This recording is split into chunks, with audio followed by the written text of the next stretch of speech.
So years ago, when I first started getting close to God, I used to go to the beach. I was the only one rocking tzitziot on the beach, jogging with my tzitziot, going in the water with my tzitziot, and tzitziot with a shirt. What are you, crazy?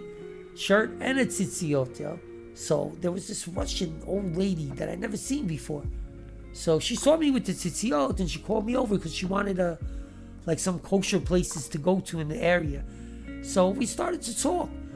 And, I gave her such a beautiful speech and she was like really impressed. I could see, like, when you bring somebody closer to God, there's like no better feeling than that. The only better feeling than that is you getting closer to God. For real, man. For real. I'm telling you, for real. So, I told her some stories and I could just see her ears perked up. She had a light in her eyes. So I remember I left the beach and she's like, I'll see you tomorrow. And I was like, yo, for sure. I'll give you another great speech. And I left. I come back the next day and her daughter's there crying. And I'm like, what's going on? She's like, you didn't hear? She's like, my mom had a heart attack right after you left. She went in the water, got a heart attack and died.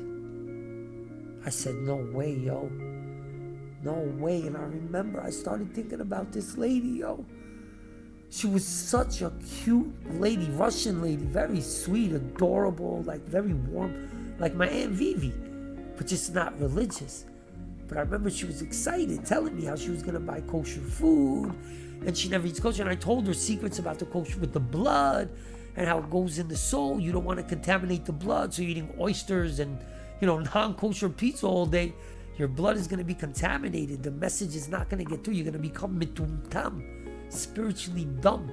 I told her about the meat, how it marinates in urine and blood because they leave it on the killing floor for hours at a time, That's why it's so tender. I gave her such a good speech. But she was already going to eat kosher. So beautiful, And then she died. So I don't know where you are in Shemayim. I assume you're in heaven. Knowing God, he probably said, you know what? Let's just send her to heaven, She died, suddenly.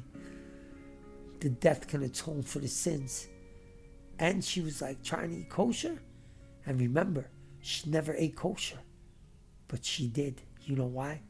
Because when you want to do something and you get stopped from doing it, you still get credit. And that's deep.